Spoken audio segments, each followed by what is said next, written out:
अस्सलाम वालेकुम, welcome to my channel. आज हम डाटा वैलिडेशन के बारे में पढ़ेंगे। डाटा वैलिडेशन आपके पास एक इस तरह का टूल है जिसकी हेल्प से आप अपने डाटा में कोई भी रिस्ट्रिक्शंस या कोई भी कंडीशंस लगा सकते हैं।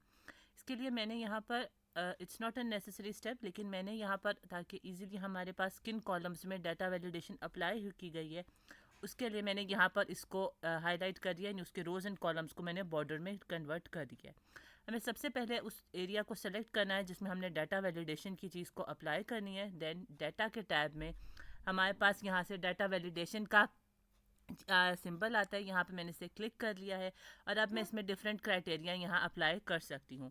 यहाँ पर हमारे पास डिफरेंट हम होल नंबर्स के लिए अप्लाई कर सकते हैं, डेसिमल में, किसी डेट एंड टाइम के लिए, अपने टेक्स्ट की लेंथ के लिए, या हमारे पास यहाँ पर हम लिस्ट अप्लाई करने बना सकते हैं इसकी हेल्प से। ये हमारे पास डाटा वैलिडेशन की एक बहुत हेल्पफुल टूल है जिसकी हेल्प से हम अपने पास का यहाँ पर डाटा की एप्लीकेशन में अपने क्राइटेरिया रिस्ट्रिक्शंस अप्लाई कर सकते हैं। हम अंडरस्टैंडिंग के लिए हमने सबसे पहले होल नंबर्स का कर लिया है। अब हमने यहाँ पर इसकी मैक्सिमम या मिनिमम लेंथ डिफाइन करनी है, किसके बीच में डाटा एंटर या किन वैल्यूज़ के दरमियान में या जिसके मिडिल पॉइंट में या उसके सेंटर में डाटा यहाँ पर आ रहा हो। मैंने यहाँ पर इसकी लेंथ 5 एंटर कर दी है और अब मैं मैक्सिमम लेंथ इसे 50 एंटर कर रही हूँ यहाँ पर। और अब मेरे पास जैसे ही मैं यहाँ पर 5 करती हूँ ये एक्सेप्ट कर रहा है, मैंने 6 किया, मैं 12 कर रही हूँ ये रहा, लेकिन जैसे ही मैंने यहाँ पर 4 एंटर किया तो ये मुझे यहाँ पर एरर जनरेट करके दे रहा है कि this value is not a valid restriction match for the define entry cell. मैं रीट्राई करूँगी और अब मुझे यहाँ पर दोबारा मैंने 3 किया तो मुझे उसमें सेम एरर दे रहा है जब तक मैं यहाँ पर अपना इसके पास सेलेक्टेड एरिया के बीच में कोई ना कोई रिक्वायर्ड डाटा का वैलिडेशन में ना दे सकूँ। इसके अलावा मैं यहाँ पर अपनी इसमें से इंफॉर्मेशन भी अप्लाई कर सकती हूँ। हमने यहाँ पर अगेन सेलेक्ट कर लिया है और अब हम जब दोबारा कोई चेंजेस के लिए जा रहे हैं डाटा वैलिडेशन के लिए, और अब हमने इनपुट में एरर मैसेज का यहाँ पर देना है कि यहाँ हमारे पास कौन सा एरर मैसेज आ रहा हो। मैं यहाँ पर एंटर अपनी यहाँ एंटर कर रही हूँ कि काइंडली इन्फॉर्मेशन मुझे दे कि एंटर, ताकि मेरा कोई भी एम्प्लॉय या कोई भी जिसे हमने सजेशन दे रहे हैं कि हमारे पास हम इसके अकॉर्डिंग या इन्फॉर्मेशन प्रोवाइड करना चाहते हैं कि किस तरह का डाटा एंटर किया जाए। मैं उसके लिए यहाँ पर इन्फॉर्मेशन भी दे सकती हूँ। काइंडली एंटर नंबर्स, आप यहाँ पर अपने अकॉर्डिंगली कोई भी दे सकते हैं। ये एक एग्जाम्पलरी नंबर की इन्फॉर्मेशन यहाँ पे हम शो करवाना चाहते हैं।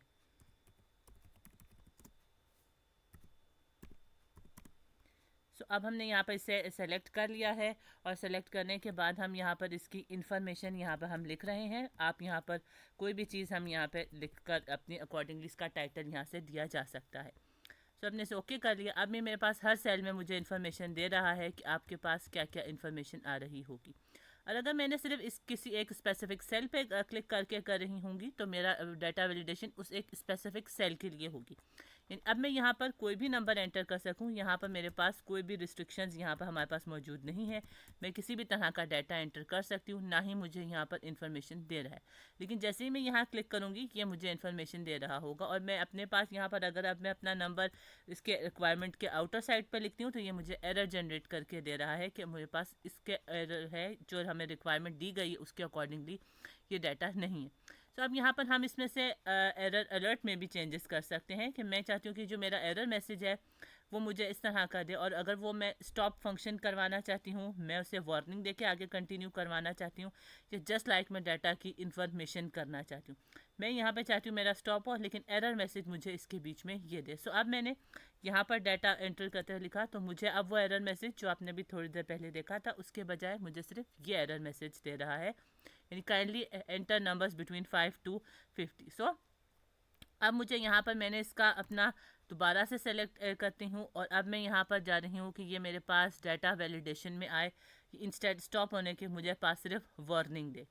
अब यहाँ पर मैं वार्निंग के लिए यहाँ पे मेरा सिंबल चेंज हो गया है और अब मैंने पास यहाँ पर जब मैं डाटा की एंट्री कर रही हूँ और मैं यहाँ पर अपना एंटर करती हूँ तो ये मेरे पास वार्निंग का मैसेज आ रहा है, लेकिन मेरे पास ऑप्शन है कि मैं इसे येस करूँ और यही मेरे पास डाटा एंटर रहेगा। मुझे यहाँ पर वो मेरा फंक्शन या मेरी डाटा एंट्री का प्रोसेस स्टॉप नहीं हो रहा है।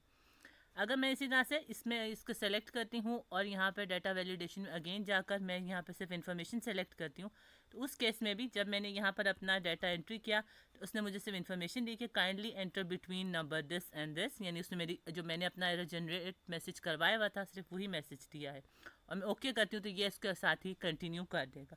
तो मेरे पास जब तक मैं इसका अगर फंक्शन को हम कम्प्लीटली हॉल्ट करवाना चाहते हैं या स्टॉप करवाना चाहते हैं तो उस केस में मुझे यहाँ पर इसका स्टॉप फंक्शन करना होगा, और तभी मैं यहाँ पर जब एंटर में कोई डाटा एंट्री करूँगी और मेरी रिक्वायर्ड लिमिट का नहीं होगा तो मेरा फंक्शन यहाँ पर स्टॉप हो जाएगा और आगे कंटिन्यू नहीं करेगा।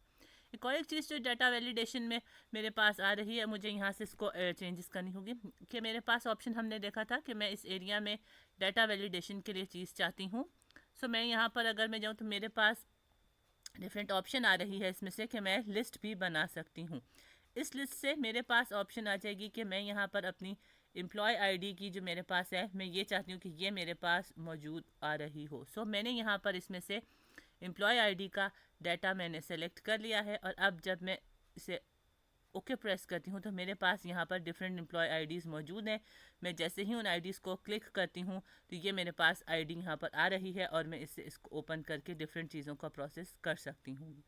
तो यहाँ पर हमारे पास लिस्ट का फंक्शन है जिससे हम अपने इजीली देख सकते हैं और अपने पास इस लिस्ट को हम कंटिन्यू करवा सकते हैं। मेरे पास एक और एक डिफरेंट ऑप्शन है जो मैं यूज़ करना चाहती हूँ कि मेरे पास अगर मेरी डिफरेंट मैं लिस्ट कनेक्टेड लिस्ट को या एक के अंदर एक डिफरेंट लिस्ट को भी देख सकती हूँ, तो मैं उस फंक्शन के लिए भी अपना डाटा वैलिडेशन का प्रोसेस यूज़ कर सकती हूँगी। उसके लिए मेरे पास है कि हम यहाँ पर अपनी डिफरेंट कंट्रीज़ की और आप लिस्ट को कोई जनरेट करवा सकते हैं, और उनका हम अपनी डिफरेंट ऑप्शंस को यूज़ करते हुए हम उसके साथ डाटा की सब अंडर लिस्ट के सब लिस्ट के साथ वाला फंक्शन भी यूज़ कर सकते होंगे। सो हम उसको इंशाल्लाह अपने नेक्स्ट लेक्चर में देखेंगे। सी यू, थैंक यू।